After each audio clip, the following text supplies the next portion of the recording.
Cita textual. Un encuentro con las letras y sus autores. Cada libro, una cita. Cada autor, una historia. Cita textual.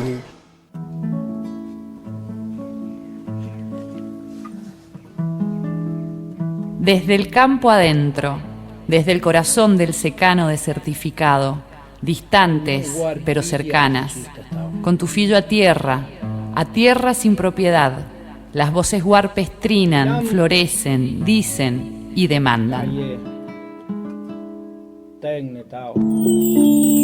La cita de hoy es con Carla Rosales y Gabriel Guiñe.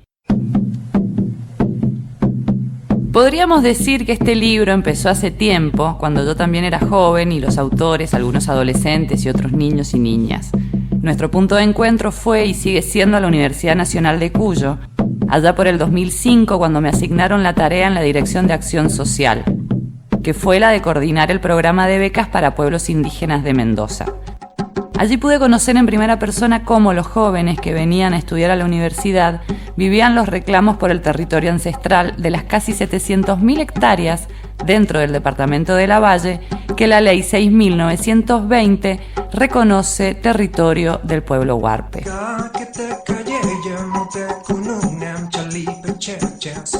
Gran parte de estos jóvenes recién llegados discutían sobre la situación de desalojos y precariedades que vivían en el campo en esos años y a la vez traducían a los citadinos los problemas que estaban pasando en sus comunidades. Ese era un contexto de lucha que daba significado y sentido al proyecto de estudio de los y las jóvenes en la universidad.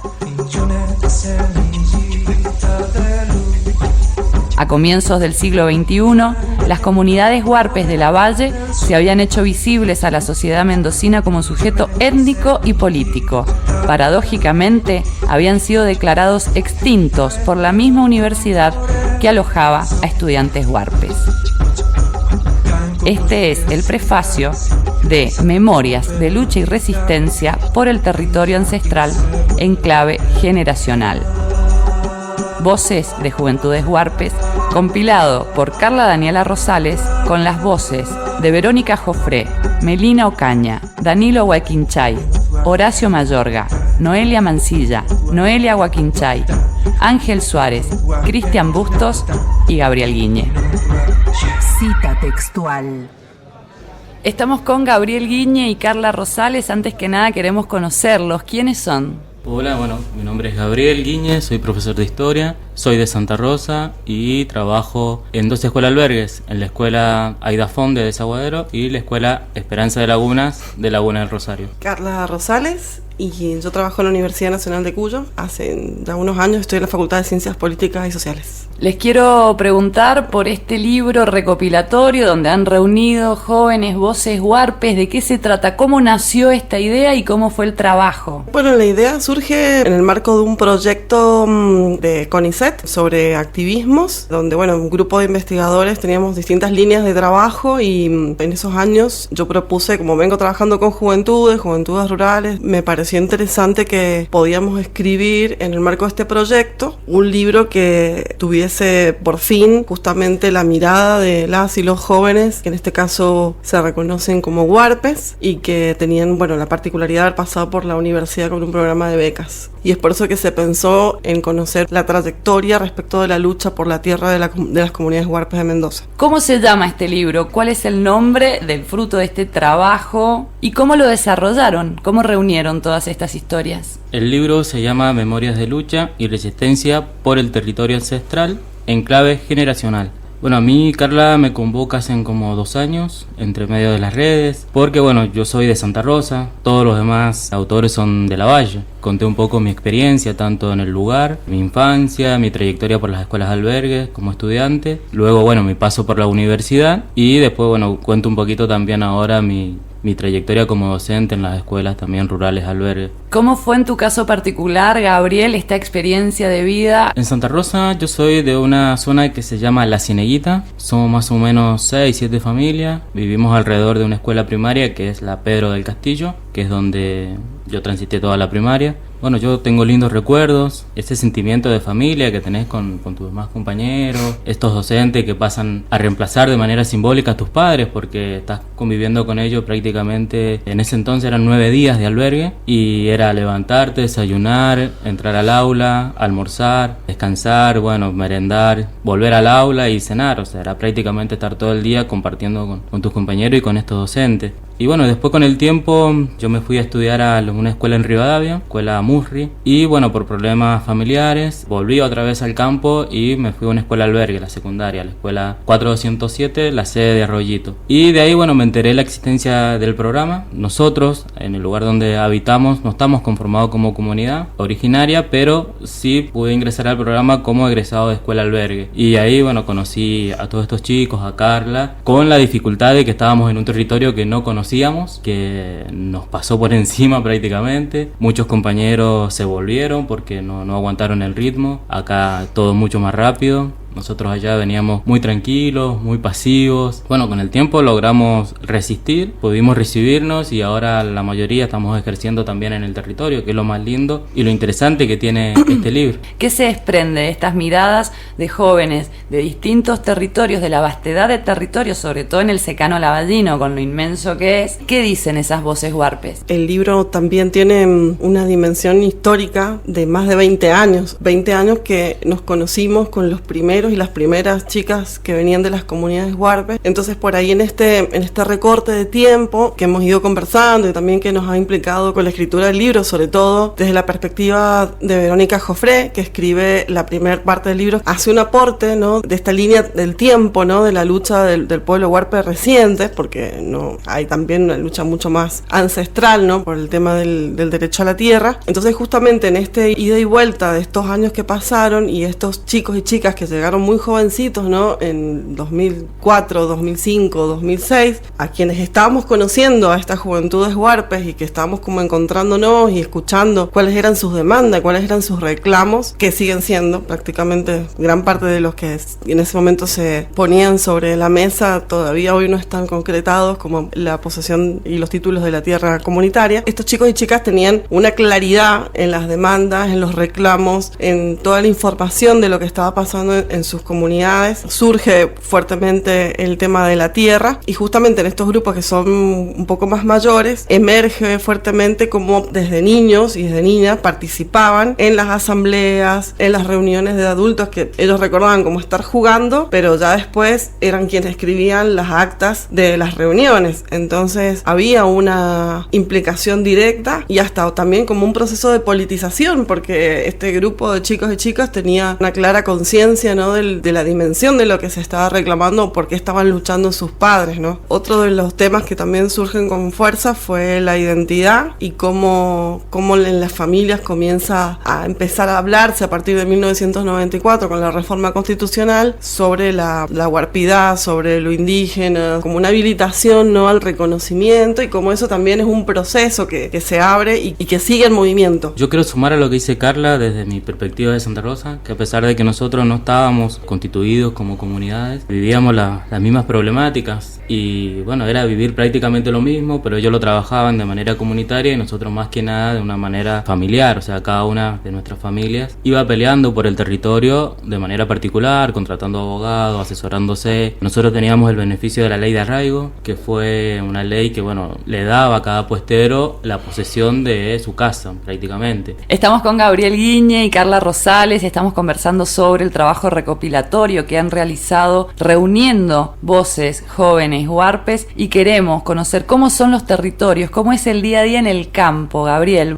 Mira, nosotros nos levantábamos siempre temprano. Recuerdo a mi abuelo que él era las 5:30, 6 de la mañana, ya andaba levantado, haciendo fuego para poner el agua, tomar el mate. Él ya tenía su caballo ensillado. Eran 6:30 y ya se fue al campo. Bueno, mi papá trabaja como celador en la escuela albergue, así que él se iba a la escuela a trabajar. Bueno, y nosotros en la semana que no estábamos en la escuela siempre nos dedicábamos a hacer las cosas de la casa. Yo tengo la experiencia que mi mamá me decía que yo tenía que aprender las mismas cosas que mi hermana, entonces bueno, por ahí me tocaba cocinar, me tocaba hacer el desayuno, me tocaba lavar. También, bueno, el trabajo con animales, así como yo tiraba el lazo, aviso, no soy muy bueno, mis hermanas también lo hacían. Y era un trabajo familiar, el estar todos en el corral, trabajando con los animales, estar todo con las gallinas, con los conejos. ¿Cómo es la cuestión del acceso a la luz, por ejemplo, o al agua potable? Nosotros ahí en la localidad de La Cieneguita tuvimos luz en los años 90. Tenemos la gran experiencia de ser la primera escuela que tuvo electricidad monofásica de las escuelas albergues. Me acuerdo que yo era chiquito y mi papá se iba con el maestro de ese entonces de la escuela a hacer los pozos para traer los palos. Me acuerdo que bueno, el maestro era Jorge Rivera de Rivadavia, la directora era Carmen Galvez, y todas las familias siempre iba uno o dos a hacer pozos, a hollar, y bueno, ahí tuvimos luz. La escuela fue el primer lugar donde tuvimos y bueno, y de ahí se fue distribuyendo. Eso también nos llevó a nosotros en la comunidad de tener agua. Hicimos una perforación en la escuela con una pequeña planta que iba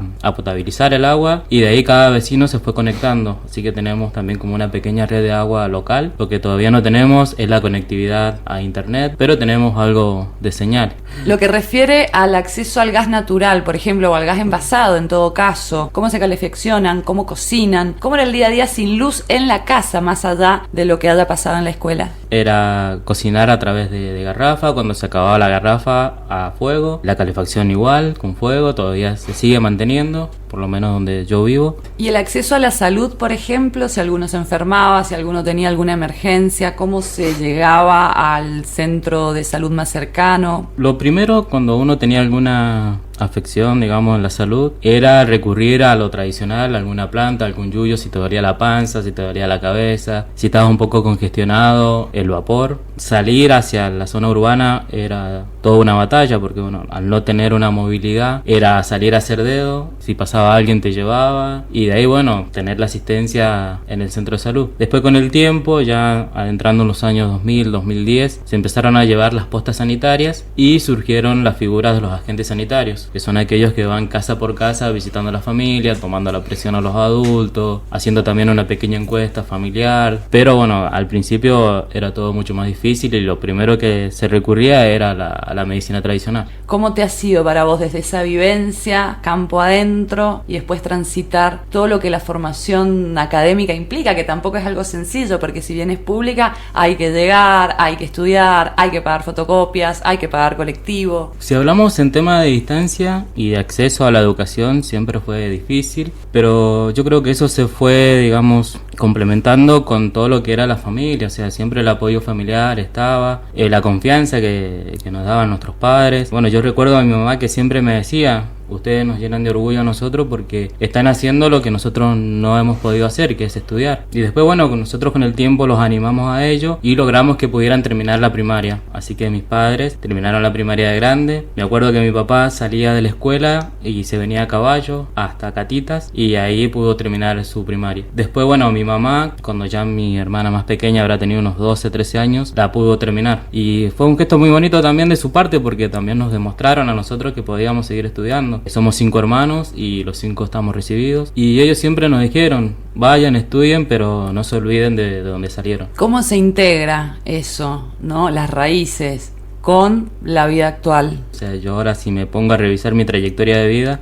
no me lo creo. Yo recuerdo que era un niño muy callado, no hablaba prácticamente nada. En un abrir y cerrar de ojos estoy acá en una radio, he estado hablando, bueno, en la Feria del Libro, he estado dando conferencias, he estado charlando frente a mucho público, y la verdad que me sorprende, pero es también un trabajo que hizo en nosotros la escuela albergue, de acompañarnos, de decirnos: bueno, ustedes tienen que trabajar estas habilidades porque hay otras que ya las tienen incorporadas. Entonces yo creo que es un trabajo que se fue complementando, familia, escuela, comunidades, y después, bueno, todas las personas que fueron apareciendo en nuestras vidas. En mi caso, yo le agradezco mucho a Carla que me haya convocado. Carla, quiero preguntarte, en este trabajo y tomando también como botón de muestras quizás lo que ha sido la trayectoria de vida de Gabriel, estos procesos reivindican las identidades también, ¿cómo se reivindican de esta manera?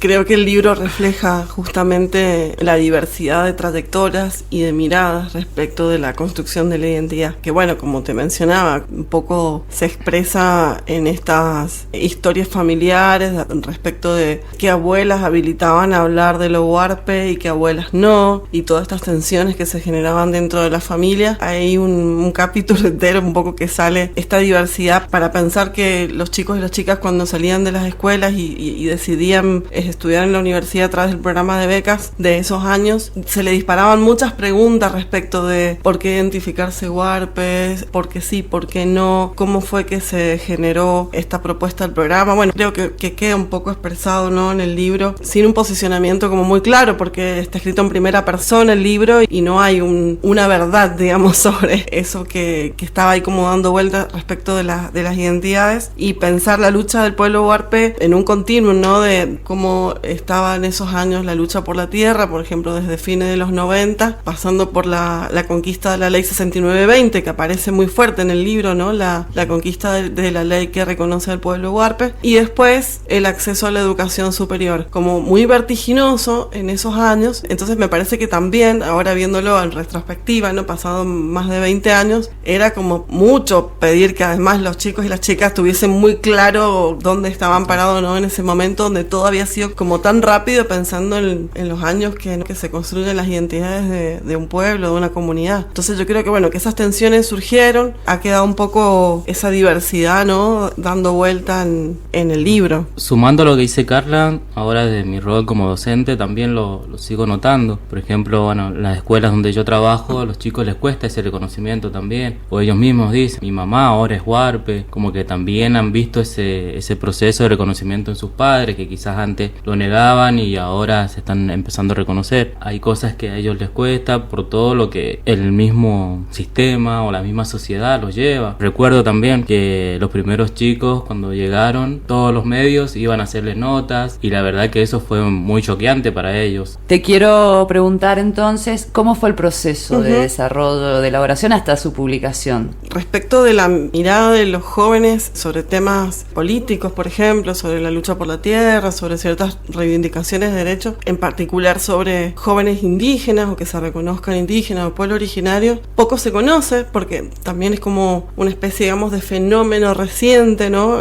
Justamente por estas reemergencias de las que estábamos hablando. Entonces eso también un poco en el campo académico también se reproduce, ¿no?, esa novedad, por así decirlo, justamente pensar qué interpelaciones tenían estas juventudes y estos jóvenes y qué les disparó también a ellos, ¿no?, la experiencia en la universidad y en este ida y vuelta con las comunidades, ¿no?, cómo se iba construyendo, ¿no?, esas experiencias. Pensar más o menos algunos núcleos temáticos que habíamos conversado durante muchísimos años, por eso un poco que el juego del libro, ¿no?, es como pensar en un pasado que sigue un poco como dándonos vuelta, ¿no?, con tantas cosas pendientes y sin concretar, sobre todo, ¿no?, de la lucha de las comunidades, sin desmerecer la lucha. Digo, hay una ley que lleva 20 años en espera, que es la 6920, si bien son 7 autores, yo me contacté con muchas más personas a las cuales les acerqué la propuesta muy general, y después quienes más o menos manifestaron su interés, hubo un primer guión muy amplio, preguntas muy generales, abiertas, que tenían que ver con esto, qué recuerdos tenían de las experiencias en sus comunidades respecto de la lucha, cómo veían a sus padres en ese momento, qué cosas pasaban en la escuela o dónde pasaban lo que estaba ocurriendo en esos años. Después en torno a conversaciones quizás familiares que se daban en torno a la identidad, a la situación del agua, al acceso a la educación. Quizás para quienes vivimos en la ciudad podemos decir que tenemos escuelas secundarias hace 100 años en la ciudad. Bueno, en el Secano la primera escuela secundaria se abre en el 2005. Es muy reciente, ¿no?, el acceso a la educación superior en los poblados de referencia, digamos, del Secano, que tampoco son tan cercanos, digamos, a muchas familias, ¿no? Del cambio del paisaje, ¿no?, del impacto que ha tenido la desertificación del Secano, ¿no? No solo los últimos años de sequía, sino que a pesar de ser un sitio Ramsar, el sistema lacustre de las lagunas del Rosario se secaron, y no se secaron por falta de lluvia, ¿no? Se secaron porque no pusieron es una zona irrigada. Hay una ley que dice que ahí no hay acequias, que no hay canales, que no hay hijuelas, personas que viven ahí se quedaron sin agua, decididamente. Entonces, bueno, un poco esta situación se cuenta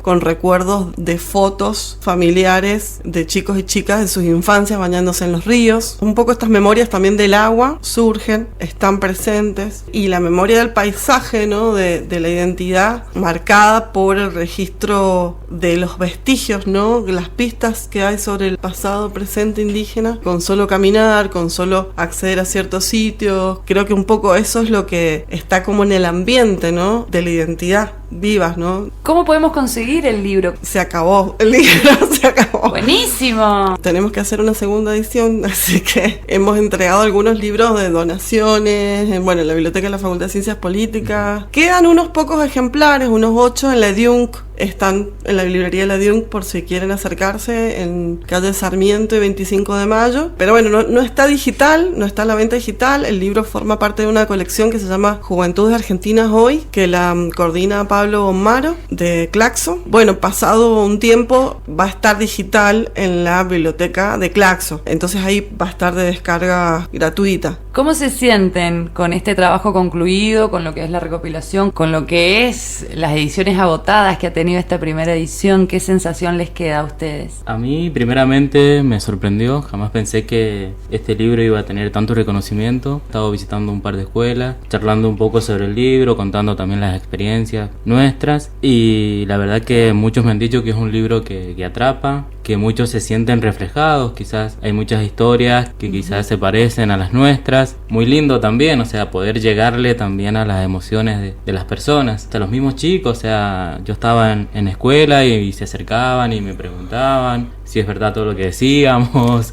y está muy bueno. Así que para mí es una gran satisfacción este libro. ¿Y para vos, Carla? Yo también sorprendía. La verdad que fueron 2 años de trabajo que pensábamos que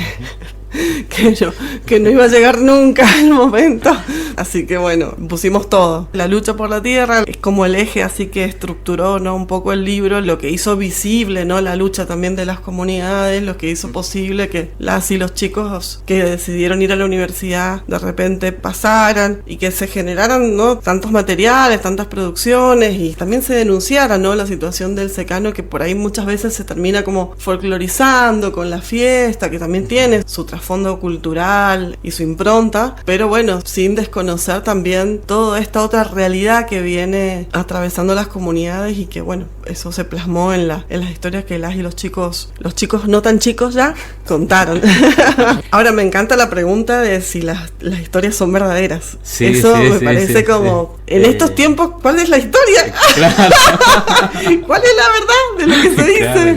Claro. Para ir cerrando, quiero preguntarles, después de este trabajo documental, recopilatorio, de estas voces que han reunido, ¿qué queda pendiente? ¿Qué les queda a ustedes que todavía debe resolverse? ¿Qué es una necesidad? ¿Qué es una urgencia? ¿Qué es un derecho pendiente? Concreten la ley 69. Sí, primero eso, y después políticas públicas. Y el agua. Políticas públicas para el territorio, para todo lo que es la ruralidad, o sea, acceso a la salud, acceso a la conectividad, a la comunicación a través de caminos. Nosotros, cada vez que entramos a la escuela de Lagunas es una travesía, saber si llegás o salís. El camino está en pésimas condiciones, llegamos allá y estamos totalmente aislados. Necesitamos también asistencia en las escuelas, por ahí estamos 2 hasta 3 días, hemos estado sin luz en los albergues, y por ahí te obligan a quedarte porque prima el derecho a la educación, pero yo creo que también tiene que primar el derecho a la salud. Así que yo creo que el Estado mendocino tiene que empezar a aplicar políticas públicas en pos a la ruralidad, y que la gente elija quedarse en el campo, porque mucha gente se está viniendo a la ciudad, y es feo porque se está despoblando y la tierra va quedando en manos de unos pocos, y los pocos que están viviendo, que han vivido toda su vida allá, tienen en contra todo, y tienen esta ley, la 6920, que todavía está durmiendo en un cajón, que debería de salir, porque va a ser una herramienta importante para que la gente elija quedarse en el territorio y defender lo que es la cultura, la identidad, y más que nada el estirpe huarpe, el estirpe gaucho, el estirpe de una persona, de una familia que vivió toda su generación en el campo. Quiero agradecerles a ambos, gracias Gabriel, gracias Carla, por sumarse, por acompañarnos por este rato para conversar con nosotras en esta cita textual. Gracias por la invitación, gracias por pensar en nosotros, por interesarte en este libro, en estas historias, en estas vidas, así que eternamente agradecido contigo, Laura. Muchas gracias por la escucha y bueno, mucha suerte con el programa. Muchísimas gracias. Cita textual. La literatura mendocina en voz alta.